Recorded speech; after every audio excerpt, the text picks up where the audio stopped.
En 2025, un geste qu'on faisait tous des dizaines de fois par jour, chercher une info sur Internet, a complètement changé de visage. Ce qui demandait avant de fouiller, de cliquer, est devenu quasi instantané. Alors qu'est-ce qui s'est passé? Il faut se souvenir, il y a à peine un an, quand on faisait une recherche, on se retrouvait face à quoi? Une liste de liens bleus. C'était à nous de faire tout le travail. Ouvrir les pages, comparer, trier.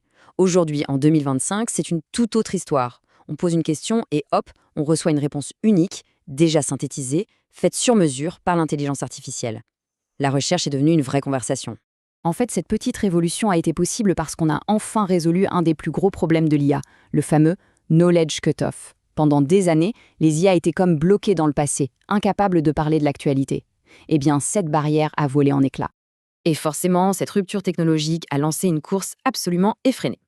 Regardons un peu qui sont les grands acteurs de cette nouvelle ère et comment ils s'y prennent pour nous donner des réponses en temps réel. Alors, en tête de peloton, on a 3 géants. D'abord OpenAI, qui a fait de ChatGPT un moteur de réponse qui va piocher et citer ses infos chez des grands médias. Ensuite, il y a Perplexity AI. Lui, il a misé sur la précision, la fiabilité, et il est devenu la référence pour les chercheurs, les pros. Et puis, bien sûr, il y a Google, qui, avec ses AI Overviews, répond directement aux questions pour consolider sa domination écrasante. Mais alors, comment ça marche concrètement? On a l'impression que c'est de la magie, mais derrière, il y a une méthode assez ingénieuse qui a permis à ces IA de se connecter au monde, en direct. Le secret, il a un nom, le RAG, pour Retrieval Augmented Generation. En gros, c'est un processus en 3 temps. D'abord, à chaque question, l'IA va chercher sur le web les infos les plus fraîches, les plus pertinentes. Ensuite, elle se sert de ces infos comme d'une sorte d'anti-sèche. Et enfin, elle construit sa réponse en s'appuyant uniquement sur cette anti-sèche et non sur sa mémoire générale. Et ça, c'est le point crucial. Grâce à ce système, les fameuses hallucinations de l'IA, ces moments où elle inventait complètement des faits, sont beaucoup plus rares. On obtient des réponses qui sont bien plus fiables, bien plus ancrées dans le réel, parce que l'IA est forcée de montrer ses sources. Sauf que cette avancée, elle ne change pas seulement la façon dont on s'informe, non, elle envoie une véritable onde de choc dans toute l'économie du web, du marketing jusqu'aux médias. Ce qui se passe, c'est que ça redéfinit complètement les règles de la visibilité en ligne. On passe du SEO, l'optimisation pour les moteurs de recherche, au GEO, pour Generative Engine Optimization. Le but du jeu n'est plus d'apparaître en haut d'une liste de liens, non. Le but, c'est de devenir une source tellement fiable que c'est l'IA elle-même qui va vous choisir pour construire sa réponse. La nouvelle monnaie du web, c'est devenu l'autorité. Et les conséquences, on les voit déjà. Elles sont massives.